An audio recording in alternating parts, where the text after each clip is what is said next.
গরমে প্রাণ ঠান্ডা করতে এবং শরীরকে তরতাজা রাখতে এইরকম ম্যাঙ্গো ফ্রুটিটা বাড়িতেই বানিয়ে নিন। আর এটা তো খেতে সবার খুবই ভালো লাগে, তবে যদি নিজের হাতে বানিয়ে নেওয়া যায় তাহলে দেখবেন এর টেস্ট আরও বহুগুণে বেড়ে যাবে। তো আজকের এই সহজ রেসিপি ম্যাঙ্গো ফ্রুটি কেমন করে নিজেই তৈরি করে নেবেন এবং খুব সহজ পদ্ধতি একটা শেয়ার করছি। ভিডিওটি শেষ পর্যন্ত দেখতে থাকুন, আশা করি খুবই ভালো লাগবে। একটি সিক্রেট উপকরণ যেটা দেওয়াতে ম্যাঙ্গো ফ্রুটি একেবারে দোকানের থেকেও বেশি টেস্টি হবে, তা আজকে ভিডিওতে দেখিয়ে দিচ্ছি। আসুন তবে দেখে নিন কি এই সিক্রেট উপকরণ। প্রথমেই দেখুন, ম্যাঙ্গো ফ্রুটি বানাতে লাগবে পাকা আম। একেবারে টাটকা ফ্রেশ পাকা আম নিয়ে নিয়েছি। আর সেই সিক্রেট উপকরণটা হচ্ছে কাঁচা আম। পাকা আমের সঙ্গে কাঁচা আম লাগবে। আর সেটা কেমন করে ফ্রুটিটা বানাবেন তা ভিডিওতে আমি স্টেপ বাই স্টেপ দেখিয়ে দিচ্ছি, আপনারা কোথাও স্কিপ করবেন না, তাহলে কিন্তু বুঝতে অসুবিধা হবে। প্রথমে আমটাকে ভালো করে ধুয়ে পরিষ্কার করে নিয়েছি। এখন আমের খোসাটা ছাড়িয়ে আমটাকে টুকরো করে কেটে নিচ্ছি। আমের খোসা এবং আটিটা ফেলে দিয়ে বাদবাকি অংশগুলোকে এরকম ছোটো ছোটো টুকরো করে কেটে নিতে হবে। মোটামুটি আমের ভেতরে যে শাঁসটা আছে এটা কিন্তু নিয়ে নিতে হবে। আর খোসাটা সবসময় ফেলে দেবেন, খোসাটা দিলে কিন্তু তেতো লাগবে, তাই খোসাটা কিন্তু অবশ্যই স্কিপ করবেন।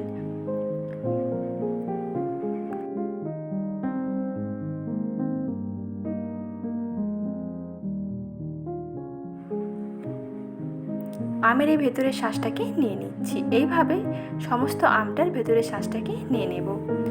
একটি পুরো পাকা আম লাগবে।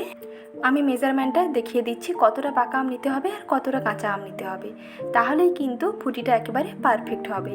কাঁচা আমের পরিমাণ যদি বেশি থেকে যায় ফুটি কিন্তু টক লাগবে, আবার যদি কম থেকে যায় তাহলে কিন্তু খুবই পরিমাণে মিষ্টি হয়ে যাবে, টক ভাবটাই আসবে না।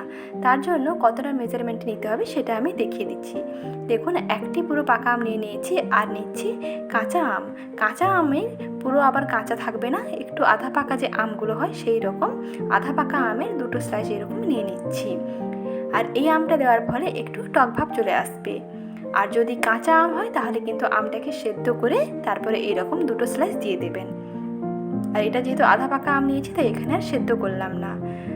এখন পাকা আমের সঙ্গে এই কাঁচা আমটা মিশিয়ে নিয়েছি, দিয়ে সমস্ত কিছু একসঙ্গে খুব স্মুথ একটা পেস্ট তৈরি করে নিচ্ছি।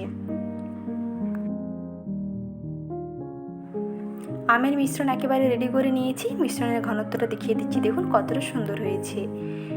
ঘনত্বটা এইরকম একেবারে ক্রিমি হবে। আর আমটা যখন পেস্ট করবেন কোনো রকম জল দেবেন না, জল দিলে কিন্তু আমের ব্যাটারটা খুবই পাতলা হয়ে যাবে, তাই জলটা কিন্তু পরে অ্যাড করব। কখন করব সেটাও আমি দেখিয়ে দিচ্ছি। এখন একটি মিক্সিং বোলের মধ্যে আমের যে মিশ্রণটা বেটে নিয়েছি এটাকে একটু ছাঁকনিতে ছেঁকে নিতে হবে, তাহলে দেখবেন খুবই সুন্দর হবে। একেবারে পারফেক্ট ফ্রুটি বানাতে সবসময় আমের এই কাতটা বের করে নিয়ে তারপরে একটু ছাঁকনি দিয়ে ছেঁকে নেবেন, তাহলে একেবারে ক্রিমের মতন টেক্সচারটা পাওয়া যাবে। আর আমের গায়ের এই অংশগুলো থেকে থাকে দেখুন, এগুলো কিন্তু আর মুখের মধ্যে পড়বে না, এগুলোকে সবসময় ছেঁকে নিতে হবে।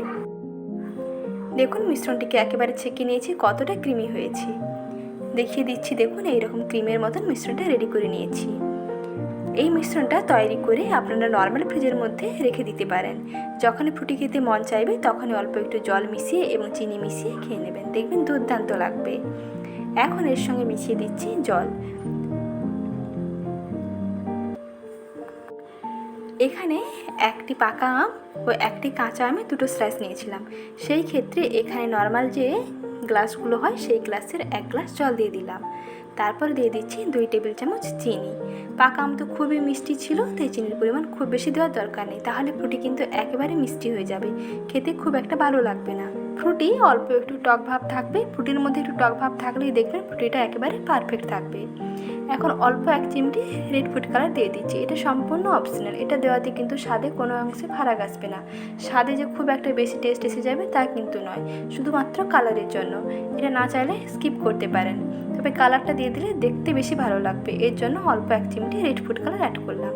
আর সব শেষে অল্প একটু বিট লবণ দিয়ে দিচ্ছি, একেবারে সামান্য নামমাত্র অল্প একটু লবণ দেওয়াতে দেখবেন এর টেস্টটা একেবারে ঠিকঠাক থাকবে। নুন চিনির ব্যালেন্সটাও ঠিক থাকবে এবং এই যে টক মিষ্টি ভাব সমস্ত কিছু ঠিকঠাক থাকার জন্য অল্প 1 চিমটি লবণ অ্যাড করে দিলাম। এখন সব কিছুকে খুব ভালো করে মিশিয়ে নেব। চিনিটা খুব সুন্দরভাবে গলে গেছে।